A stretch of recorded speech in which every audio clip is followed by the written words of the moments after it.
na nakikita ka araw-araw, hindi lang nakikita na eto pa rin, parehas ka pa rin kaysa kahapon. So wala pong pagbabago. We have to strive to become the best version of a Christian. Na talagang kung tayo Kristiyano, kailangan maging strong tayo. Yeah? Sa ating faith sa Panginoon. So, everyone, if not most of us, sabi nga natin, ay gusto natin, meron tayong kinukumparahan. Pero kung gusto nyong talagang ikumpara natin yung sarili natin kay Kristo. Hindi sa ibang tao, kundi kay Kristo. Ano sabi niya doon? Looking unto Jesus, the author and the finisher of our faith. So hindi natin ikukumpara yung ating mga buhay, ang ating mga sarili. Kay pastor, kay deacon, kay brother, o kung kanino pa man. Because katulad din natin sila.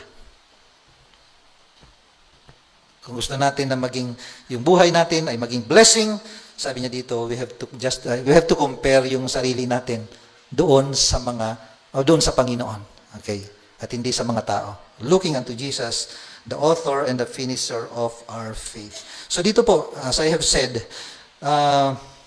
ating pong palaging titingnan ang Panginoon sa buhay natin. Being in the opposite never feels good, but always rewarding if the truth says about it. So ito naman po yung katotohanan. Hindi palaging, minsan ang pagiging Kristiyano, may challenge po eh. Diba? Yung ipamuhay mo yung tama, yung magiging best version ka ng isang Kristiyano, challenging po yan. Bakit kanyo? Lalo na pag ang kasama nyo dito, okay lang, magkakapatid tayo, naintindihan natin ang isa't isa. Pero paglabas natin dito sa trabaho, sa eskwelahan, saan man tayo doon, yung walang nang nakakakita sa atin, anong mas madali? Yung sasama ka, sasali ka, or ikaw ay sasalungat? Di ba, mas madaling umayon ka na lang, di ba? Minsan ganun. Or wala ka lang gagawin, manahimik ka na lang. Ang pinakamahirap ay yung sasalungat ka. Yung magtatayo ka, gagawin mo kung ano yung tama, gagawin mo kung anong alam mong tama, ayun yung pinakamahirap.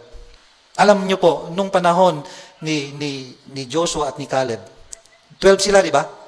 Pwede nilang isipin na lang na, ano na lang tayo, sangayon na lang tayo, 10 sila, mas marami nila, sabihin na lang natin talaga na, marami silang, maraming kalaban, malalaki. Pwede naman ganun, makikisang-ayon na lang sila eh. 10, mas marami sila eh. Silang dalawa lang yung kumontra. Pero, anong ginawa nila? They stand on the truth, not on the realities of life. Yes, reality. Ang realidad po, totoo po na malalaki sila, hindi nila kaya. Pero kasi nakatingin sila sa sarili nila. Itong dalawa, nakatingin sila sa Panginoon. They stand on the truth. They stand and became the best version ng as an example, ng isang tunay na nagtitiwala sa Panginoon. So dito natin makikita yung mga these are the principles natin pong i-consider sa umagang ito. And lastly, a commitment to follow that separates the good from the best. So ito po, commitment starts with a clear understanding and firm decision to follow and serve after Christ and serve the Lord. So yan po, yung commitment na ito, pagka sinabing commitment, ito po, yung nagsisimula po ito sa decision. Decision to follow. Okay, a clear understanding and firm decision to follow after Christ. So sabi nga, kung tayo po ay mayroon tayong heart, diba? Kung tayo po ay may puso sa paglilingkod, sa pagsuserve sa Panginoon, minsan ang problema, walang time. May commitment, meron kang heart, meron kang talent, gusto mong mag-serve sa Panginoon, kaso lang, pastor, wala akong panahon eh. Punong-puno na ako, Monday to Saturday, wala akong panahon eh. Sunday na lang yung pahinga ko. Ganun, di ba? So, meron daw siyang gusto niya, meron siyang heart, pero wala siyang oras. Meron siyang talent, meron siyang gift, pero hindi siya equipped, hindi siya trained papaano gamitin yung ibinigay ng Panginoon sa kanya. Meron din naghihintay lang na tawagin, parang ganon. Dito po, hindi po pwedeng yung iba naman may talent, meron naman silang meron silang time, pero wala namang gift. I mean, hindi nila magamit. Hindi nila magamit. So dito po, kailangan po parehas po yan. Kung may heart ka, magpagamit ka sa Panginoon. Gamitin mo siya, be equipped. Yan yung ano ni Pastor. Na nandyan na, meron ka ng gift, meron ka ng talent. Lahat po tayo binigyan ng Panginoon ng kanya-kanya nating mga kakayanan para sa paglilingkod sa Panginoon. Kailangan lang natin i-equip yung sarili natin. Gamitin natin para sa Panginoon, sabi niya doon sa pangalawa, and para sa unity ng katawan ng Panginoon, ng body of Christ. So, yun. Someone says, productivity is never an accident. Productivity is never an accident. It is always the result of a commitment to serve at all times.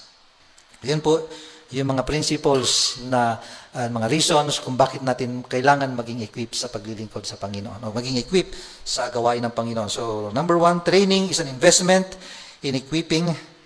Pangalawa, investing for spiritual knowledge is important. Pangatlo, strive to become the best version of a Christian. And then pangapat po, commitment to follow Christ. It separates the good from the best. Okay, so dito po, balik po tayo sa ating ano na ito. Ito po, yung idea nung sinabi po ni Apostle Paul dito, finally. Ito na po yung pinaka-conclusion.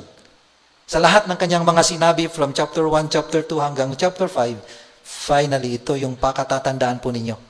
Sabi ni Apostle Pablo, be finally my brethren. He is addressing the believers as believers.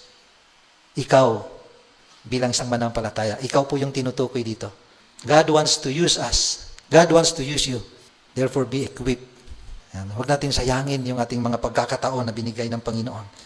Be strong, be involved, and do your best. Be strong, be involved, and do your best. Whenever God calls us to a task, He will equip us and enable us to complete the task. Ito po, ay sana ay maging hamon po sa atin mula sa salita ng Panginoon. Would encourage us to do our best, to give up yung ating part, maging involved tayo sa gawain ng Panginoon. Maraming salamat po. Pagpalain po tayo ng Panginoon.